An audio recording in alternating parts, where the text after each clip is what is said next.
relação ao sindicato, não há uma posição dos anarquistas contra o sindicato hoje. Há uma crítica severa à burocratização dos sindicatos, uma burocratização que a gente entende que tem uma gênese, anos 30, que se desenvolve ao longo das décadas do século XX num processo crescente e que hoje em dia eu acho que a evidência é muito grande, talvez até maior. E, a despeito disso, os anarquistas continuam inseridos nos sindicatos, mas inseridos sob um outro patamar, sob uma outra perspectiva, não mais como sindicato, como um meio através do qual faz-se alavancar o processo de transformação da sociedade e a derrubada do sistema capitalista. Aquela velha prédica do chamado sindicalismo revolucionário, onde o sindicato seria a célula da futura sociedade anarquista. Não é mais sob esse paradigma que os anarquistas trabalham no Rio de Janeiro, por exemplo. Nós entendemos que o sindicato ele é importante ainda porque lá estão trabalhadores, a despeito do avançado grau de burocratização.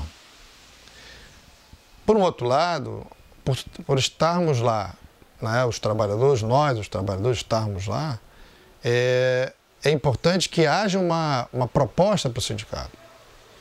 E no nosso caso, a proposta para o sindicato, ela se evidencia em dois momentos.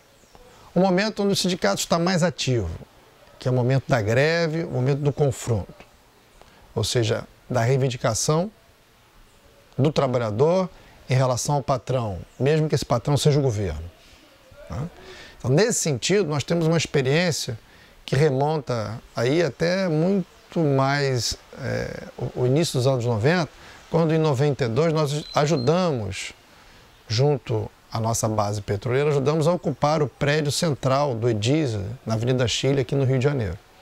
Então, em 92, os anarquistas tiveram um protagonismo importante na ocupação do prédio do EDISA. E ao longo da década de 90, em várias oportunidades, nós nos aproximamos, porque temos companheiros da base petroleira, nos aproximamos do sindicato, do Sindipetro RJ, por exemplo, em momentos de radicalização desse sindicato. Então, nós nos aproximávamos em momentos de radicalização. Quando a relação capital-trabalho se mostrava tão evidente que era impossível garantir apenas o campo dialógico, onde era possível garantir apenas o campo da negociação e era preciso partir para a ação direta. Tá? Então nós aparecemos, nós começamos a ganhar uma certa credibilidade, inclusive a partir disso. Em 2001, 2002, 2003, nós começamos também a atuar na base petroleira, principalmente num movimento muito generoso, importante, chamado movimento de anistia. Esse movimento de anistia era um movimento que propunha o retorno de militantes, inclusive anarquistas, que tinham sido demitidos nas greves de 93 e 94, ainda no período FHC, chamado movimento de anistia. Esse movimento de anistia era um movimento que propunha o retorno de militantes, inclusive anarquistas, que tinham sido demitidos nas greves de 93 e 94, ainda no período FHC, né? 94, 95, melhor dizendo. Essas greves, né, demitiram muitos petroleiros, alguns foram readmitidos e outros não. Então, 2001, 2002, 2003, nós fizemos um movimento importante, movimento de anistia, para a volta desses petroleiros e alguns deles foram readmitidos, inclusive petroleiros que eram do campo libertário. Então, esse trabalho no Sindipetro, o trabalho anterior de alguns desses petroleiros ligados ao campo anarquista nas plataformas de petróleo, mostram que nós também nunca abandonamos totalmente, e até mesmo no nascedouro da CUT, nós nunca abandonamos completamente ou totalmente o campo sindical. Mas é claro para nós hoje que o campo sindical ele não é tão estratégico como ele era no início do século XX, pelos elementos que nós já citamos. O sindicato tem um histórico de burocratização que nós não podemos desprezar. Da mesma forma que não podemos desprezar que os sindicatos têm uma base social. E é com essa base social que nós trabalhamos.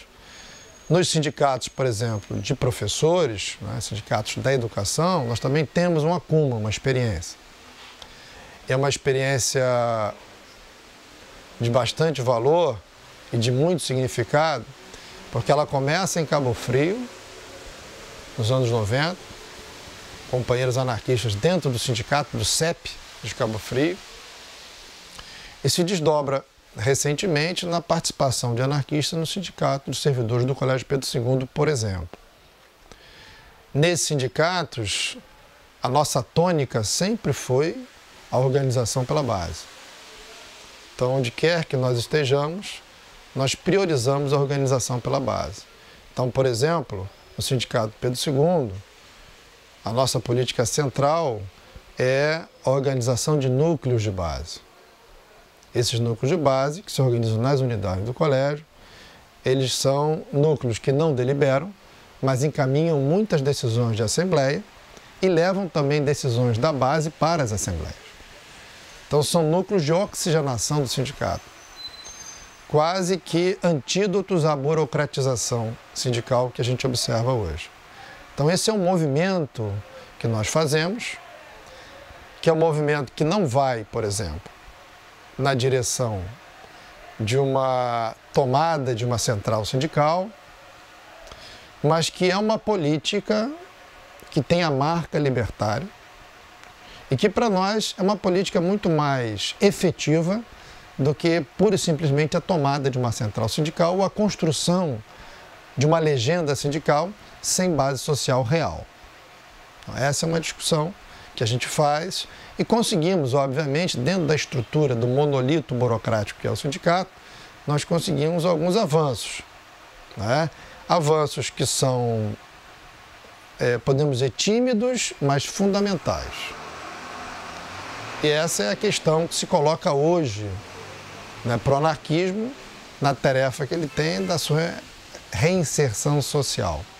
Reinserção social é essa que é fundamental para que o anarquismo recobre a sua visibilidade, né? Porque a gente entende que ele nunca perdeu a sua contundência política, né? O que ele perdeu durante alguns anos, algumas décadas, foi a sua visibilidade.